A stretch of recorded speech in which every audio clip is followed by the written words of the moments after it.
Hello and welcome back to another video on the rest of the day and to another edition of AEW Dynamite Out of 10.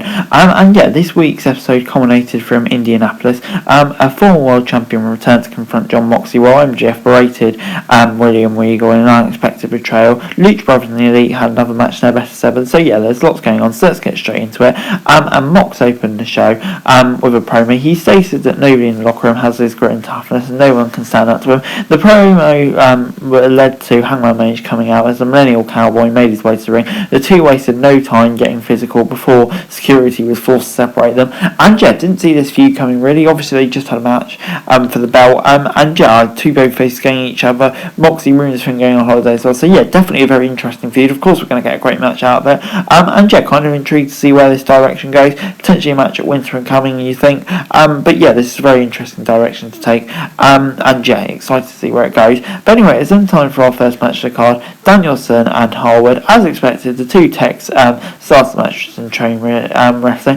Dax tried to apply the shark suitor, but Danielson used his left leg to block the attempt. The American Dragon rolled out the ring to regroup. Back in the ring, FTR member chopped Danielson in the corner. He hit a crossbody for a 1 count, but Danielson tossed him outside in the ring and hit a suicide dive. Dax was in control throughout the break as he delivered vicious uppercuts. Danielson tried to fight back, but Dax hit 3 back-to-back Germans. He then missed a flying headbutt, allowing Danielson to hit a knee strike off the apron. The former champion then went to the top rope, but Dax cut him off. Danielson countered and delivered a back suplex to the top rope. They traded blows in the centre of the ring and wore each other out of areas. Dax caught Danielson's kick, but he eventually hit it for a near fall. Danielson then went for a Psycho knee, but Dax caught him with a springboard leisure bomb. Dax then applied the sharpshooter, but Danielson made it to the top rope. After trading roll-ups, Danielson applied the label lock for the submission win. And yeah, this gets an 8 out of 10 for me. This was just a brilliant match. Two technical wizards. Danielson getting the win, the right decision for me.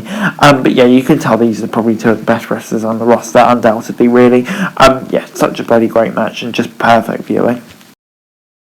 It was then time for Samoa Joe versus AR Fox for the TNT belt. AR Fox ate several quick strikes and strikes to the corner at the start of the match. Joe then headbutted Fox, but the latter hit an scary. Fox then hit a pump kick at ringside, but Joe swept him off his feet before hitting a running senton. The Samoan submission machine then continued to dominate as he got near fall with a huge slam. Fox got in some offense and delivered a 450 special near fall. However, a revival was short-lived as Joe regained control and hit the Muscle Bastard to retain his title. And Jack gets 7 out of 10 from me. I think AR's Fox's showing was it last week was really impressive.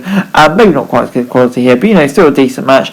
Joe getting the win, starts off his reign, really in a good way. So yeah, gets 7 out of 10 from me. Solid enough stuff. And Jack still kind of intrigued to see where this Joe reign goes.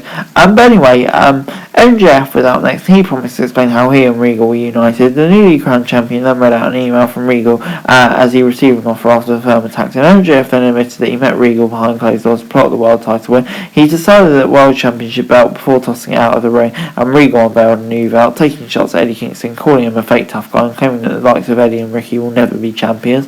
After talking more, MJF decked Regal from behind in the neck despite the veteran having neck issues. The champ told Regal that he only hires top tier talent athletes before leaving the ring with his new belt. And yeah, what the fuck, I did not see this coming. I think it kind of hints that Regal could well be coming back to WWE. This seems like a write-off, but we'll have to see.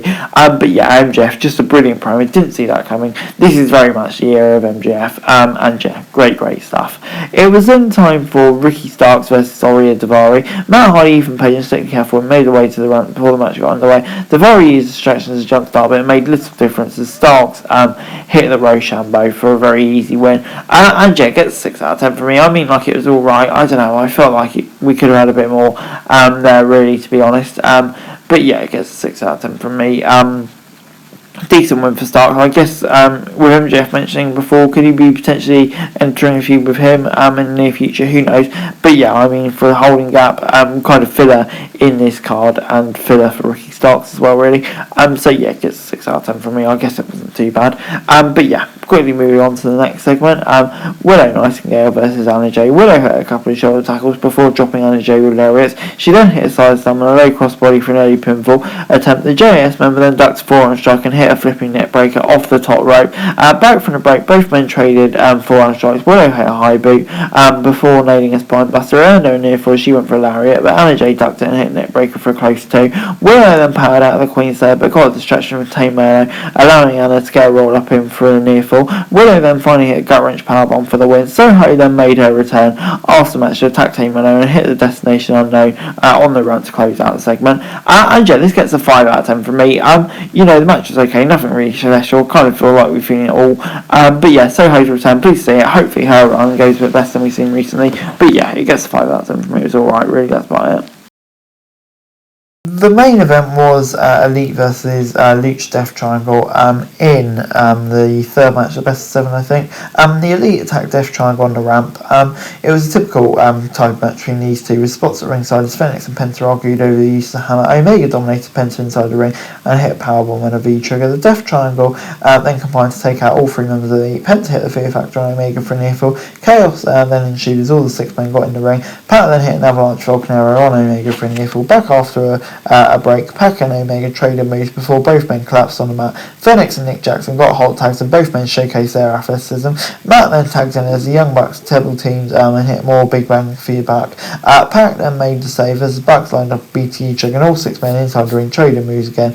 After more moves in the chaos, the AEW EVPs emerged victorious. And yeah, this gets a 7 out of 10 from me. Was it the best match between these two teams? I don't think so, but we're never going to get 7, total absolute bangers from start to finish. It's still a very, very good match, of course, as you'd expect between these two teams. So yeah, that's 7 out of 10 for me.